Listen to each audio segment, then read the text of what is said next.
মাননীয় স্পিকার, আমাদের এই রংপুর সুগার মিলস লিমিটেড, যেটা আমার 32 গাইবান্ধা 4 নির্বাচনী এলাকায় মহিমাগঞ্জ ইউনিয়নে অবস্থিত, অনেক ভাঙাগড়া। মাননীয় স্পিকার, এখানে আপনার 2006 সালে বন্ধকিত চিনিকল তৎকালীন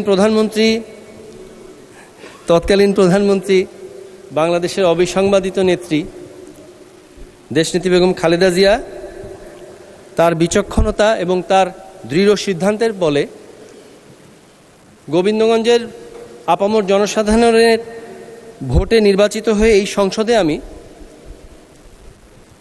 আলোচনা করেছিলাম এবং মাননীয় প্রধানমন্ত্রী সেই সুগার মিলটি চালু করিয়েছিলেন আমি নির্বাচিত হবার কমিটমেন্ট পরবর্তী 3 মাসের মধ্যে।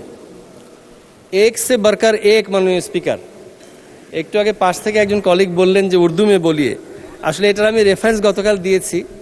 জুলাই সনদের প্রথম যে সংশোধন আসবে সেটার রেফারেন্স দিয়ে বলেছিলাম। মাননীয় স্পিকার, আমি যে জন্য বললাম এক সে বরকার এক, বর্তমান মাননীয় প্রধানমন্ত্রী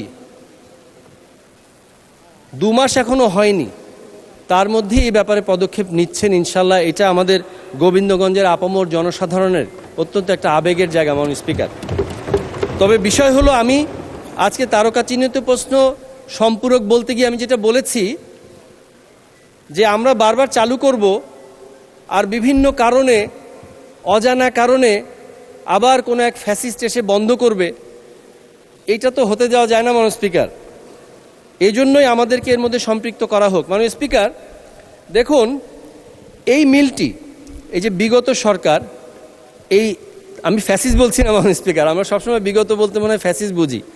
এই যে ইনকামবেন্ট যে ছিল অন্তর্বর্তীকালীন সরকার, দেখুন তারা এটা 3য় দফায় চালুর পর্যায়ে কনসিডার করেছিলেন, কিন্তু দেখুন 3য় দফায় চালুর আগে অন্য সুগার মিলের প্ল্যান্টেশনের খোরাক দেওয়ার জন্য আমাদের রংপুর সুগার মিলস লিমিটেডের যে 1832 একর জায়গা রয়েছে, এর মধ্যে 2 দফায় 24-25 অর্থ বছরে 675 একর প্ল্যান্টেশন করে শ্যামপুর সুগার মিলসকে আমরা খোরাকি দিয়েছি এবং 25-26 অর্থ বছরে 740 হলো আমাদের টার্গেটেড আছে এবং অ্যাকর্ডিংলি প্ল্যান্টেশন হয়েছে এবং এটার যাবে, খোরাকি যাবে। এবং এখান থেকে 3টা সেন্ট্রিফিউগাল মেশিনের মধ্যে একটা সেন্ট্রিফিউগাল মেশিন ধার করে আপনার নিয়ে যাওয়া হয়ে গেছে। তো যেখানে আপনার অলরেডি ইকুইপমেন্টস ছিল, সামান্য কিছু মেরামত করে করা সম্ভব হতো এবং যার নির্দিষ্ট যা জমি আছে এখান থেকে আমরা প্ল্যান্টেশন করে অন্য সুগার মিলকে ফিড করছি, সেখানে আমরা কিভাবে 3য় ধাপের সুগার মিল চালু হওয়ার কনসিডারেশনে থাকলাম, এটাই আমার একটা প্রশ্ন।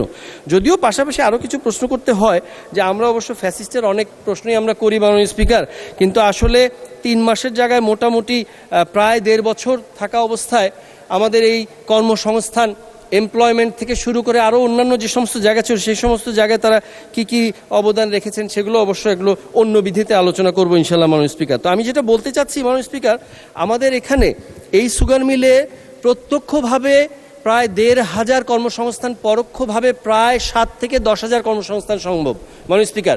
এখানে যেমন কান টানলে মাথা আসে, একটু না বললেই নয় মাননীয় স্পিকার, এখানে আমাদের রংপুর ইপিজেড এবং পরবর্তীতে প্রস্তাবিত গাইবান্ধা ইপিজেড নামে যে ইপিজেডটা হওয়ার কথা আছে, এই 1832 একরের মধ্য থেকেই কিন্তু 450 একর নিয়ে হওয়ার কথা।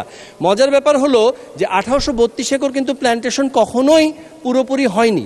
আমরা যদি 50%ও প্ল্যান্টেশন করতে পারি, আমাদের যে প্রস্তাবনা আছে যে ব্রেক ইভেনে যাওয়ার জন্য 900 থেকে 1000 প্ল্যান্টেশন হবে এবং বেসরকারিভাবে, মানে এর বাহিরে অন্যান্য চাষিদের মধ্যেও প্রায় 2000 একর প্ল্যান্টেশন হবে, যার মাধ্যমে আমরা এটাকে ব্রেক ইভেন কেন, এটা লাভজনক করতে পারবো। সৃষ্টি থেকে এ পর্যন্ত টানা 6 মাস চলেছে, এরকম রেকর্ডও আছে। লাভজনক হবে ইনশাল্লাহ। আমাদেরকে যদি এর প্রক্রিয়ার মধ্যে দায়িত্বশীল যারা আমরা কমিটমেন্ট দিয়ে চালু করছি তাদেরকে যদি অন্তর্ভুক্ত করা হয়, লস করার কোনো সুযোগ নেই মাননীয় স্পিকার।